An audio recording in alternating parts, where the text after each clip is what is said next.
When was the last time you went into a meeting and didn't feel confident? Did the meeting go well, or did you feel ignored and sidelined? It turns out a surprising amount of how we show up in these situations is down to our body language. If you're anything like me, you probably think about your work as being mostly cerebral, but even in jobs where our brains do most of the heavy lifting, being fully connected with our body can help us get a handle on our emotions, cope with negative feelings like stress and overwhelm, and project a sense of calm and confidence, even if we're not feeling it. Today, we're going to learn what our posture, our movement, and even the way we dress has to say about us, and crucially, what we can do to put the right image out there, or to put it another way, fake it till you become it. I'm Helen Leathers and I'm a transformational women's coach specialising in empowerment and helping women to kind of find their way in life again when they've perhaps got a little bit lost or overwhelmed with everything that's going on, especially if they've found themselves living for years in one label or another.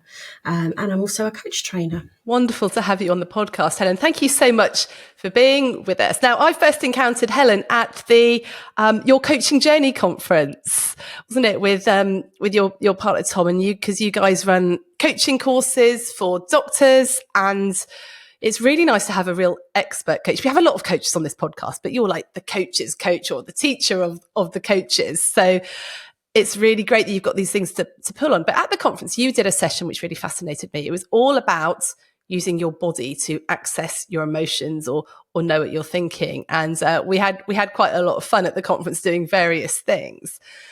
But it really got me thinking about how much we don't use our bodies, particularly in very cerebral professions like medicine, where there's a lot of thinking. And that means that we become very distanced from our emotions, from our bodies. And then we start to ignore what we're feeling because we think the only thing we can really believe is what our mind is telling us. But I guess, it's all interconnected, right? So actually, yeah, I mean, I know that's really, really obvious.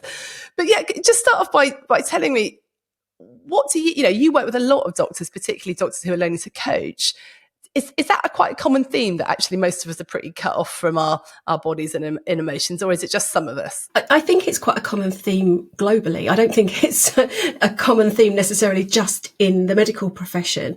And pardon me if I make a sweeping statement, but I think it's quite common for women, ironically, when so many parts of us are about our body, like our menstrual cycle and having children and all of those things. And yet I think there's quite a societal move to distance us from our bodies. And that's for various reasons, which start to get a bit political. But, like the sexualization of women and the shame around our physical bodies, trying to compete in what is still very much a man's world. And so we've almost been told we have to be separate from our bodies, and it's our thinking minds that will differentiate us from other women and draw us up to be equal with men. That's just a thought that I had. It might not be true, but I think it might be true for some people. Yeah, I guess when you said, even more so for women, I thought, typically women are seen to be much more emotional, perhaps much more moody, much more obviously at the beck and call of their hormones quite a lot. And that is an actually real thing. It is. I think what's really interesting to me is the way that we can use our bodies to tell us what we really want or tell us what we already know but haven't been able to access. And, I know I am in my head a lot of the time because of the work that I do. There's a lot of training, there's a lot of sort of speaking to people, there's a lot of podcasts, a lot of technical stuff. And I find it really difficult to get into my body. But I know that when I am there, it's really helpful and it just takes me to a completely different place. Why would you see that there is a need for us to be more in our bodies, in touch with our feelings, our somatic sensations, all that sort of thing? I think because all of this is happening anyway, there is always a communication between our body and mind. Our body is housing our mind. It's our brain and our nervous system is part of our physicality, and there's this constant messaging between the two. if you like, from the central nervous system to the peripheral nervous system. There's constant messaging. So it's happening anyway, and it may well be having an effect, an impact that we aren't consciously aware of. So by becoming consciously connected or reconnected with what's going on in our bodies, we can in some ways control what's happening, also understand what's happening, and maybe influence what's happening and how we feel and then how we behave. Because if you look at it from a cognitive behavioural coaching perspective, if we listen to our thinking, if we notice our behaviours, if we recognise our emotions, and if we start to recognise the sensations and the physiological changes in our body, we can learn to respond differently to a situation. We can observe and notice the cycles we get into, the repeated patterns and behaviours that we get into, maybe in certain situations, maybe with certain people, and then we can start to shift and change it. And we can start to shift and change it in a number of ways. But actually, I think shifting and changing from the physiological perspective first is the easiest way to change it. I think sometimes people think it's hard for me to change my thinking around this situation. Is it as hard to change how you're standing? Perhaps not. So if we change that, what impact does that have on how we feel in that moment, and therefore how we behave, and therefore how we're perceived? It's interesting. So my next question was going to be, well, why can't we just change our thinking? Is that not easier? But since you said, well, change how you're standing, yeah, that I can do. Even if I've got all these angry thoughts in my head, I can change my posture. Have you got any examples of people that have radically changed situations or the way they're responding, literally just by changing something physical? Yes. I work with primarily women, and yes, I work a lot with women in the NHS and the medical profession, but this particular client wasn't. She was in a very male-dominated service industry, and she headed up a department. And she said to me that when she went into interdepartmental meetings with all the other heads of department, who happened to be all men, she just didn't feel she could speak. And yet she was one of the most valued members of the team. And we know that because she was one of the first people brought back in to work after lockdown. She was the one that knew all the systems and could get everything, up and running in a way that nobody else could, because they didn't know the whole system. So she was really valued, but she didn't feel comfortable or confident in expressing herself in the meetings. So we did explore why that might be and how she could get more involved. But what we did was explored her physiology, and she was quite a small lady anyway. And when she spoke about being in the meetings, I could see her shrinking away from the camera, almost withdrawing into the seat and trying to make herself really, really small. And I said, I'm noticing that, this is what's happening for you. And she said, that's how I go into those meetings. I just sit in the corner and I make myself as small as possible and hope no one's going to ask me a question. And we did some work on other areas of her life that she found she had confidence in, what we could bring across to this experience. And we did some work on how confidence felt to her. And I think that's a really important element with confidence, because everyone can see it in a slightly different way. So how did it feel in her body? And she did a very simple thing, because I think change happens in small incremental steps. Some people can, but I don't think as a general rule we can throw everything up in the air and change everything in one fell swoop. So we tried experimenting. And I think this is the thing with this kind of work. If we try to experiment and see what works, what changes, what shifts, and if it works for us, we can do a bit more of it. And so she decided that on her next interdepartmental meeting, before she went in the door, she was going to take a breath and become aware of her breathing. And of course, when we breathe, we open up our lungs, don't we? And we expand our chest area. And she was going to breathe and squeeze the muscles between her shoulder blades to pull her shoulder blades back. And it was a very simple thing. So a pause, a breathe, a squeeze, walk in. And she came back to me on the next session like a changed woman. She said, oh my goodness, honestly, the difference I felt in that meeting and the way that everyone spoke to me was so incredible. And it was a huge change for such a small step. for her. And she felt that they engaged with her more, that she engaged with them more. And she was then able to address some of the other things that we talked about in the coaching room that I thought perhaps wouldn't come along for a few sessions, but she was able to explore engaging with those other departmental heads in a different way, which changed their relationship and changed how she felt. So what was it that actually shifted for her? Just standing up straighter, or having a deep breath in, or going into your parasympathetic? What was it that made the difference, do you think? I think there's an element of everything in there. And yes, when we breathe, obviously we start to trigger the parasympathetic nervous system. So we start to relax a little bit more. But there is this idea that when we stand in more open, expansive postures, we feel differently about ourselves. And when we feel differently about ourselves, we're not going to necessarily then behave in an old way, in an old pattern. And I think that's the key. We have patterns of behaviour, and with those behaviours are also patterns that are linked of thinking, feeling, standing, and they're all clumped together. And I guess there's neural pathways that are laid down with every practice of that behaviour. And so if we change one of those elements, and as I say, posture is an easy one to change, it's almost like we can't go into that way because we're not standing in that way, so I can't behave in that way, and then I can't think in that way. And it just breaks a cycle. And I'm not saying this will happen quite so instantaneously or amazingly for everyone. It does take practice. And sometimes it's a process. So with all of this work where we're looking into ourselves and how we can do things differently or notice things more, the first time she may well have gone into that meeting, completely forgot to do what she was going to do, and then gone, oh, I was going to do that thing that I spoke to Helen about. I'll do it next time. And the next time she might then have done it. But she might have, as soon as she walked through the door, fallen back into that old way of being because those old neural pathways are triggered and so on. But the next time she'll catch herself and she'll pull her shoulders back again.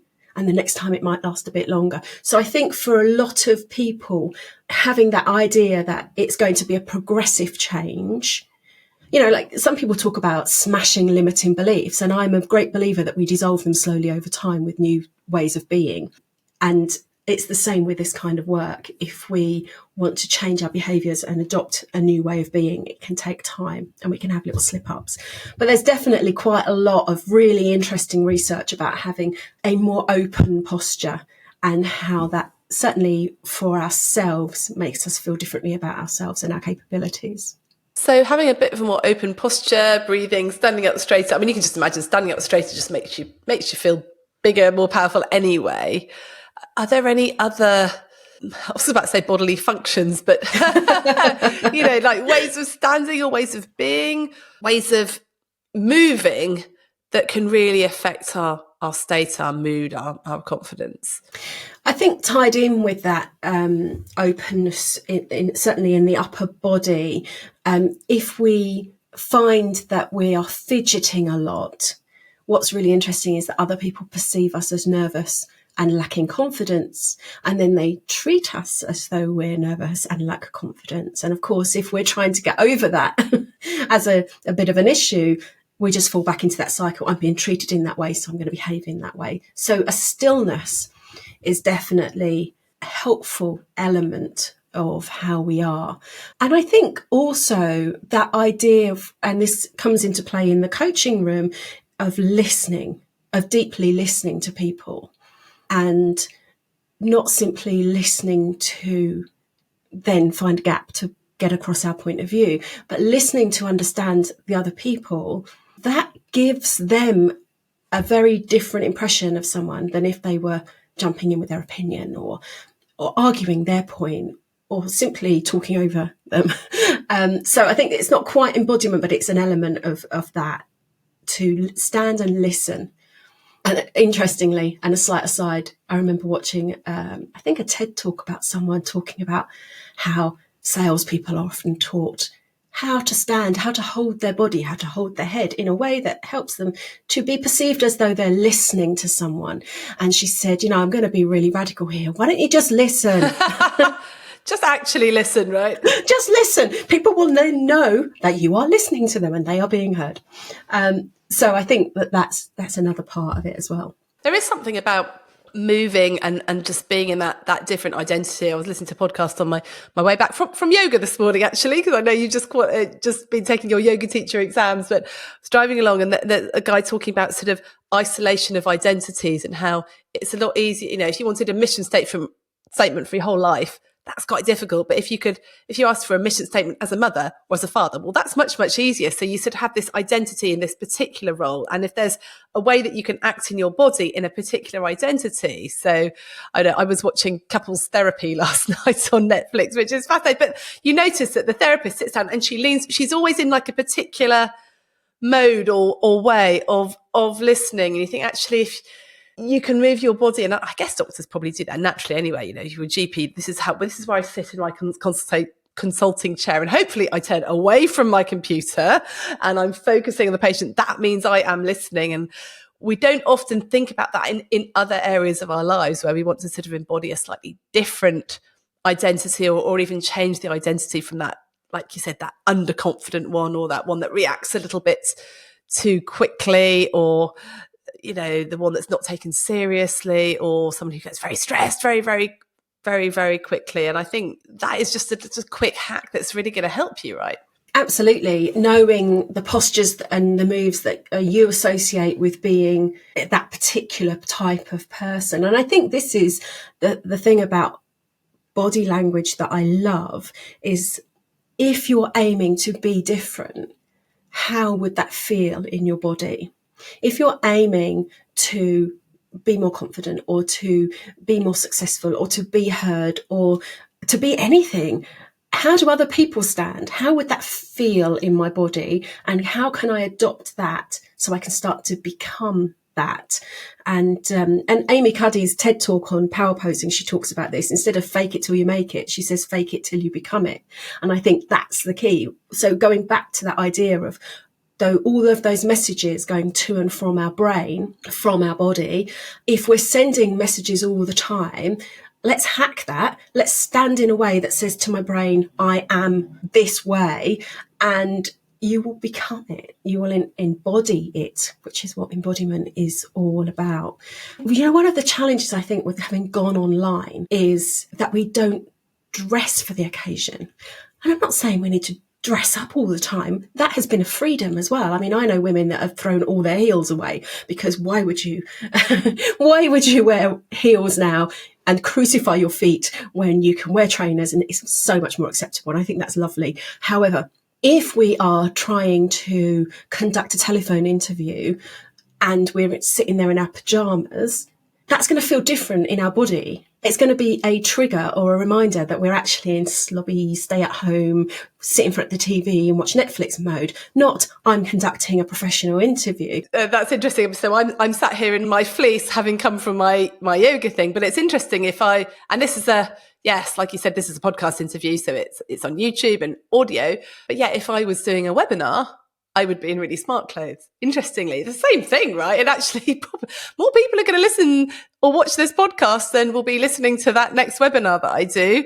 But it's really weird, isn't it? So, because this is my more relaxed, chatting to the expert guest, which is you. But yes, it's interesting. We often don't consider those are important because we think that's just vain or stupid. But it's not. It's about giving your bodies the signals, I guess. Helen, lots of people who listen to this podcast, as you know, are on the brink of overwhelm and burnout and stress. We know it's pandemic in the NHS. In fact, frankly, it's pandemic everywhere I look, and I'm sure you get that with lots of other coaching clients, even if they're not working in the NHS. Can this help with stress and overwhelm? I think it can if we come at it from a slightly different perspective. So I think that connecting with our body so that we're listening to our body, what I've talked about up until now has been a bit of a, let's hack this, let's tell the brain something different so that we can become that way or adopt that new behaviour. But if we look at it from another perspective and we listen to our bodies, really, really connect and listen, our bodies will tell us what's going on. And I know I've managed to get on top of overwhelm, but I would have, when I was younger, I know that I tended to, and this started at school, tended to take too much on and then have a complete panic about all this stuff that was overwhelming me. And I'd release everything and I'd quit and I'd literally go back to basics, the basics that I needed to do. So, at school, doing 3 A levels, took on another qualification and then did some voluntary work and then wanted to do something else. And then I was like, but I can't cope with my studies. So, just let everything go. And it was a pattern through my 20s as well to do this, to take too much on and then feel totally overwhelmed. What I learned was there were certain signals that I could pick up on from my body. And I would most definitely encourage people to find a way to connect with their body so that they can start to listen to their body. And then they can learn to recognize the signs of growing overwhelm. And not all of them will be in our body. There will be behaviours as well that we recognize. And then we can start to, again, incremental steps. One of the things that I would do if I had too much on my brain, and I still do it now when when I've got too much in my brain, I walk around in circles. I know that sounds like a really peculiar thing, but when I was holding everything in my head that I had to remember, and maybe something else just came into the mix that I had to worry about, obviously, I would find myself walking around the living room in circles. And it was almost like it was emulating what was going on in my mind. And when I realized it one day, I was like, oh, stop. And I could recognize and go, this is a sign of overwhelm for me. And for others, it might be something physical that becomes associated with being unwell. So it could be that you start with getting knots in your stomach and that progresses on to stomach problems, digestive problems, that kind of thing. We notice it and then we can start to think, oh, yes, retrospectively, that happened. I should have known. So instead of beating ourselves up, we need to say, okay, let's try and spot it earlier next time. And eventually we can start to spot those signs of overwhelm in advance. I often talk to my clients about it being like a monster that usually it just jumps at us. And once we start to spot the signs, we can see it before it's even coming over the hill.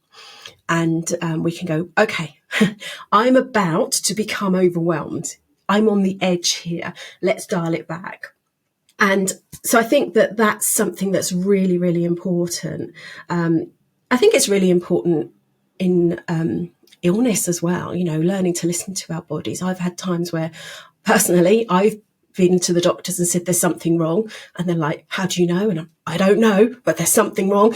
And, obviously we have to be careful and cautious about hypochondria, but we do know our bodies. And there was something wrong, it turned out. So connecting with and understanding what's normal for us and what is not normal, what's relaxed, what's stressed. Some people don't know what relaxed is, right? Because they've just been stressed their whole lives. So let's start to practice what is relaxed and how can I do more of that? And then I'll start to recognize those signs of overwhelm even more easily. But what would you say to someone who was saying that I literally am always overwhelmed and it's got all this stuff going on in my head? What do I do? I think it's not easy, and it's not easy if you can't stop. I think the most powerful thing that you can do is to stop literally everything. Although I understand that's also a privilege reserved for a few people, because most people can't stop everything. I think that differentiating what is ours to own and ours to not own, if you like, that's something we're worrying about taking on, that actually we've got no control over. What is it that's causing me the overwhelm? The only way that we're going to be able to assess that is if we get it all out of our heads or find some calm in our bodies. And I mean, you've mentioned that you've just been to yoga this morning. Hopefully you had a lovely relaxation session at the end. And I don't know about you, but I find that when you do that, it's like all of the things that were sitting around in your brain or on the periphery before, they go. And you kind of think, I'm sure I was meant to do something. I'm sure I was thinking about something before I went to yoga, completely forgotten what it was.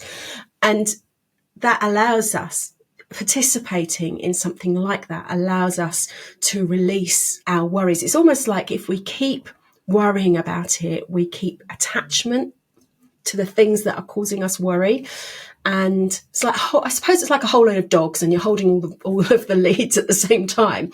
And when we find some space, we can let go, and like everybody else's dog's going to go back to them and ours is going to come back to us. I like that. We've used all sorts of metaphors on the frog. Well, obviously the frog. We've had people talk about naughty monkeys. But I like that metaphor of the dogs. You know, you're holding all these dogs, and if you just have time, just let them go. Some of the dogs will go away to their rightful owners. But I think there is that thing that when we are overwhelmed, it just, well, obviously it's overwhelming. And we're like this, we've got these thoughts. So we hold on tighter to the leads, right? Yeah, we do. And you saying, well, it's a privilege to be able to stop. Actually, most people can stop, even if it's for just 10 minutes, or in the evening, you have to cancel something.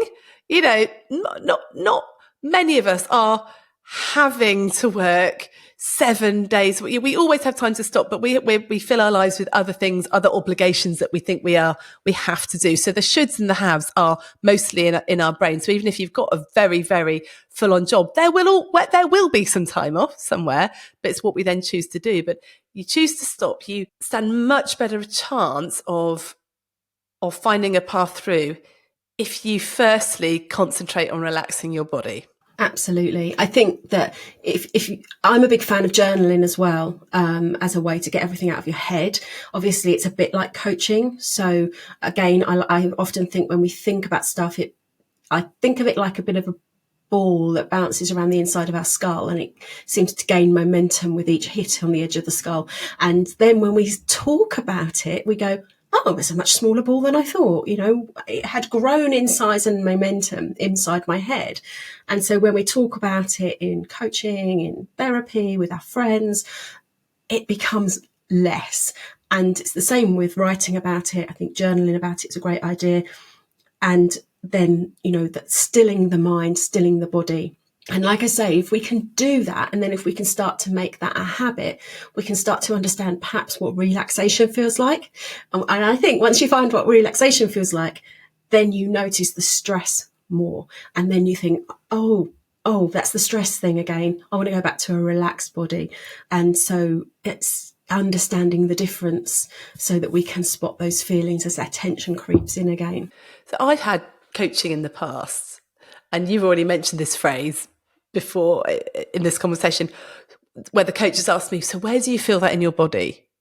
And I've been thinking, well, why are you asking me that? What is that going to tell me? What difference is that going to make to me solving my problem?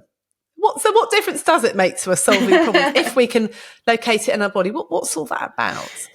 I think that's a really interesting question, because it's something that I use a lot. And I was actually listening to a podcast yesterday where someone was talking about the same thing. And the person being coached said, well, now I'm focusing on that irritation, I'm wondering why I'm even irritated at all. And so sometimes by acknowledging where it sits in our body, it can help it to dissipate. It could be as simple as that.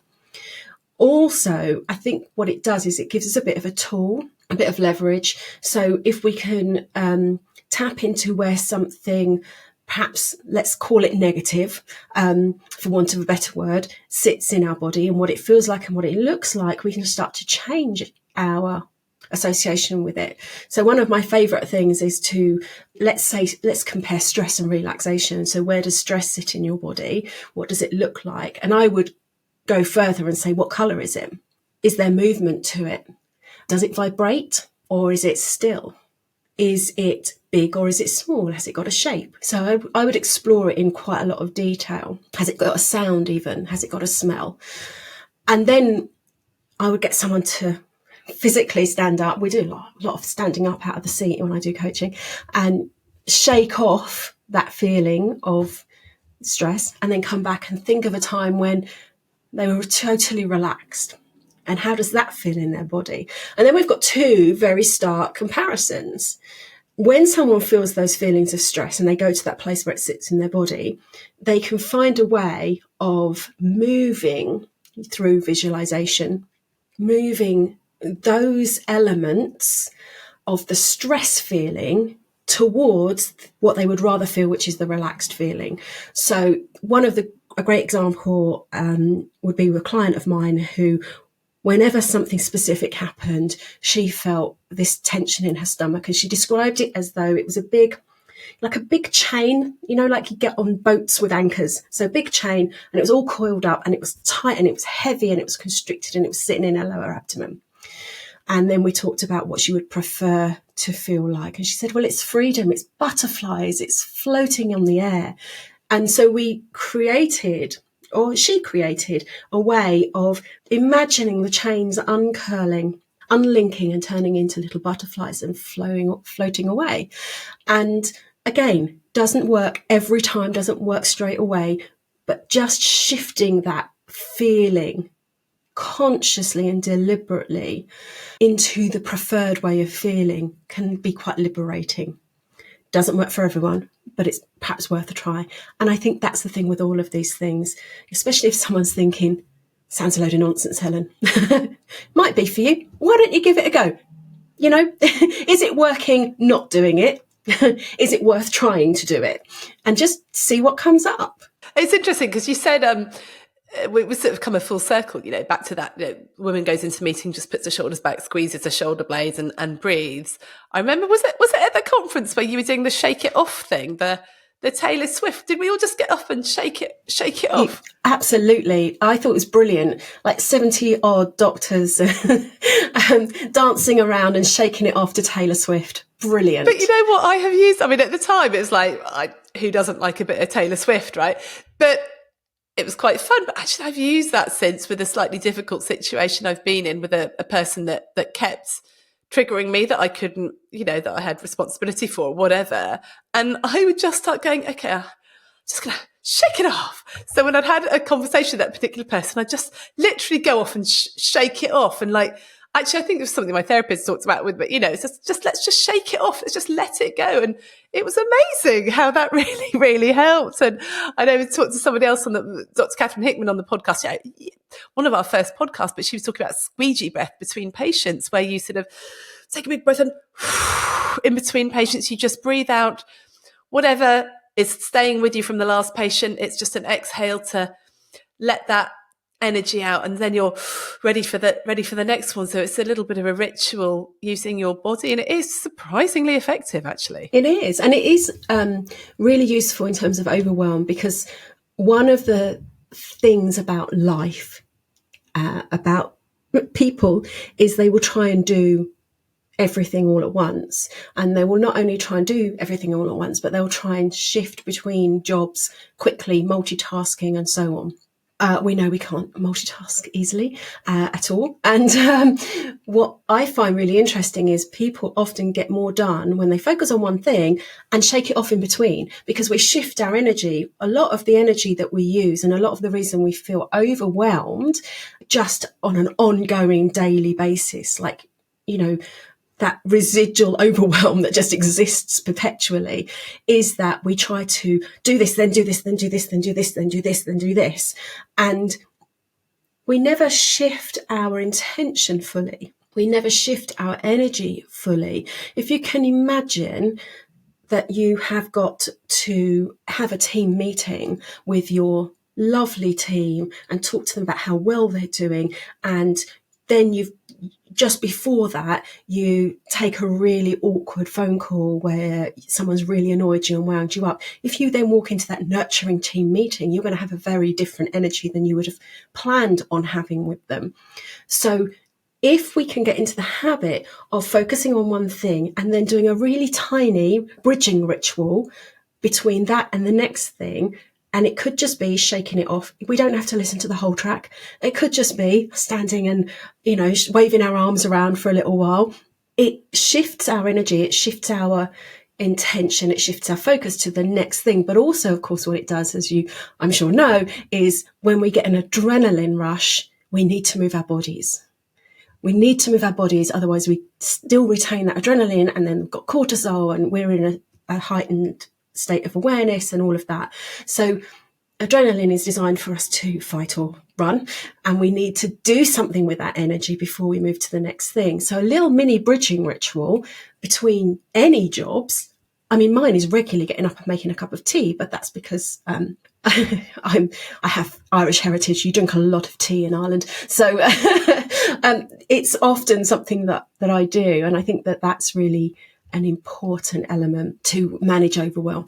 Use our bodies to bridge that gap between roles, in the same way that I always talk to people about what they can do to bridge the gap between home and work, especially if they're not going into work, if they're still home working, doing telephone consultations or Zoom consultations or something like that. Often one of the biggest challenges during lockdown was people would have the commute to decompress. All of a sudden, they don't have the commute. In fact, they have this mushing together of home and work. And that made it quite stressful, but without them realising, and that added to overwhelm. So I think that idea of shifting your energy, shifting your body in some way between jobs can really help with overwhelm.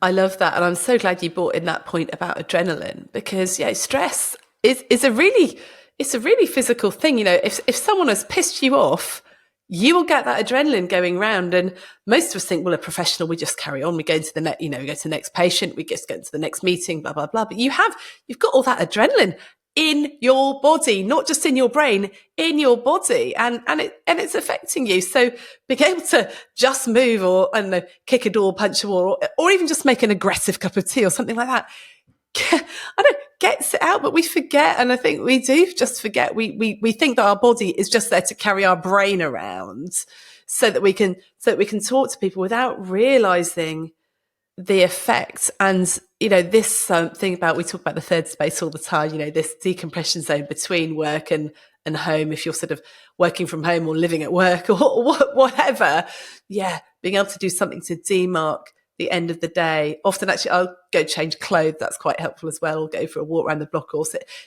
just actually physically doing something different is so important. One of my coaching mentors, actually, she was working from home, and her kids were small, and she taught them that when mummy comes in the front door, she's home, but if she comes in the back door, she's not, she's still at work. So every day she would go out through the front door and walk round to the office in the garden, and if she wanted a cup of tea or anything, she would come in the back door. And then at the end of the day, she would go for a little walk around the village and then come in the front door. And that was her coming home. And I thought, that's lovely. That is lovely, isn't it? And what's going through my head there is, so many of us arrive home, even if we've been out, but we are still at work, because we're still on our emails. We're still checking things. We've brought our work home, yet we're trying to do this. And you've already talked about that, the difficulty in context switching when we're trying to do emails and a meeting and deal with the family and do that. And we're all doing it at the same time, and it's absolutely exhausting and knackering on the brain. And so if we can do everything we can to actually shut down at the end of the day, and I don't know, most people do just keep on checking their emails. And for most of us, it is a habit. We do not need to be checking our emails in the evening. We do not need to be doing that. It's just our brains have got so used to being on that I do it. I'm like, oh, let's check my email. I really don't need to do it. I could have just taken it off my phone. But Helen, I've noticed we're nearly out of time. But I do want to ask you, is there any truth, do you think, in identifying the physical sensation you're having and then saying, oh, that's fear? So I've heard some people say, oh, if it's in your throat, it's fear or sadness. And if it's in your gut, it's this. And if it's in your, left elbow, then you're ashamed. Oh, yeah, is that just a little bit woo-woo? Is that actually true? Can you make generalizations or not really? There are some woo-woo things that I buy into and I think are quite useful. I think what we always have to be aware of is it's so different for everyone, that you can't buy a book that tells you if you feel something in a certain place, it's this. It's about how it feels for you. What does that feel like? And, if someone said to me, oh, I've got a feeling in my throat and I've been told it's because I'm not, speaking my truth, then that's all very well. But actually, as I say, like a bit of woo sometimes, my cynical side always says, go get it checked out first. Like, you've got to look for the practical. Are you sure you just not got a cold? Exactly. Yeah. So have you got something that is a physical problem that you're ignoring? Because I think this is the thing when we ignore our body in so many ways. And I would like to add this, if you don't mind, Rachel, when we're talking about connecting with our body, when we're talking about listening to our body, and then when we're talking about using our body to help us, the most important thing we can do to reconnect with our body is to learn to love it and look after it and care for it. You know, no one else is going to do that for you. You might get hugs from the kids, and that's beautiful. You know, get hugs from your partner, and that is beautiful. Get hugs from your friend. But actually, sleep, replenish, drink some water, eat some really nutritious food, and love yourself and your body, and reconnect with it in that way first as a foundation stone, because then you can add other things on. Like I've got a lovely lady who I did a lot of embodiment work with when I was doing my coaching training, and she would talk about applying body lotion after a shower and loving every part of your body. If you can do that, if you've got time, great. But you know what would be better spent? Getting an early light and getting an extra hour and a half sleep cycle in, right? Because that is where we have to start.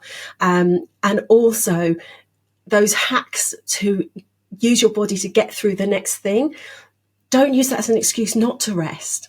You know, we have to acknowledge that sometimes we need to rest. And then if we do need to do something that is different, then we can use the hacks, but we use our body with a newfound respect for it, perhaps because we've given it some time out. And I think that's the foundation piece of embodiment work, and the best way to start to learn to reconnect with it. Thank you. I'm so glad you mentioned that. I've been thinking a lot recently about the state of us, the state that I am in, because everything feels so much more overwhelming and awful when I'm tired. When I've had a few late nights out, when I've, drunk far too much wine the night before, it's just everything is worse. And if you're in a high stress job, you're just not giving yourself a fighting chance. And, that person's irritating, Probably they're not. They're probably just being themselves, but you're knackered, or you haven't eaten properly, or you've done no exercise, and so you're all fidgety or whatever. So this thing about getting the basics right, and I absolutely agree, sleeping, exercising, eating well, those three, if you do nothing else, those three above everything, and then you give yourself a fighting chance of actually being able to cope with any of this. But so often we just don't think it's important. Maybe I'm just getting old, Helen. I don't think so. No, I don't think so at all. I think that as I've gotten older, and I've got a big birthday coming up, so I appreciate that I've got this body for a lot more years and I need to take care of it, because I don't want to be achy in my body. I mean, I had an injury this year, and having that experience of being in pain and incapacitated gave me another renewed commitment to looking after my body. And I think it's really important, and it allows us then it still allows us to keep going. It allows us to do more if we need to do more. So, Helen, what would your 3 top tips be for using embodiment to beat stress, live well, perform better? Take your pick. What would you be suggesting to people?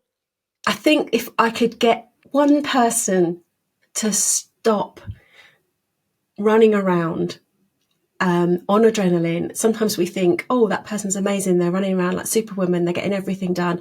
And to me, that's a sign they're just running on adrenaline all the time. So I think that idea of stopping and slowing is the first thing. Replenishing our bodies and nurturing them is the second thing.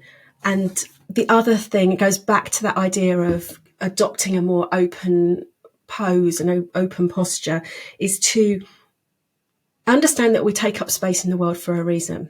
Take that space. Own it. It's yours. And if you've listened to your body, reconnected with your body, if you've nourished your body and then you own that space, then there's no stopping you. And you can change the world if you want, or just your little part of it. I think I'll start with changing my little part of it. Yeah. And that is doing a little bit more yoga and looking after myself, right? Absolutely. But then, Rachel, the knock-on effect of that is your kids see that, your listeners hear that, and that's the ripple effect, isn't it? And then you are changing the world. Just a quick side note, I was always thinking all these things like breath work, yoga, sound, the things where you just lay and relax and stuff like that. It's just a bit of waste of time. I've got one out. I've got to get fit. I've got to do that. But I've just realised recently about how relaxing and being comfortable in my body is so important, that an hour spent doing yoga is so replenishing and so almost more important than the high intensity training or this and that. So it's a realization that has come to me very late in life, or far too late in life. But I just would encourage people just not to ignore that part of the slower stuff, the stuff that relaxes you. Don't always be chasing the adrenaline, the dopamine, the achievement stuff when it comes to looking after your body. Oh, Helen, we could talk about this for ages. And I know that sort of the embodiment and somatic coaching is something that you teach on your course with Tom. So for those people that might be interested in, well, finding out about how they can get coaching themselves, but also actually learning how to help other people with this, is that the sort of stuff that you cover? It's one of many approaches that we cover on the Transformational Coaching Diploma. So we talk in that module about the neuroscience behind lots of things that we do on coaching, the mind-body connection. We use some examples of how we can utilize embodiment in coaching. So that's one of our modules, alongside the cognitive behavioral coaching that I mentioned earlier, that links in embodiment and actions, behaviors, thinking, etc. And we also cover positive psychology, which links into what you were saying about the slower things. There's lots of wonderful research in positive psychology around the interventions that include things like yoga and meditation. We do person-centered, solution-focused, and a number of other approaches so that everyone can learn what the basics of coaching, but then find their own way to create a coaching approach that works for them. So we absolutely love it, and we love working with doctors as well. So they bring lots of lovely transferable skills to the coaching room.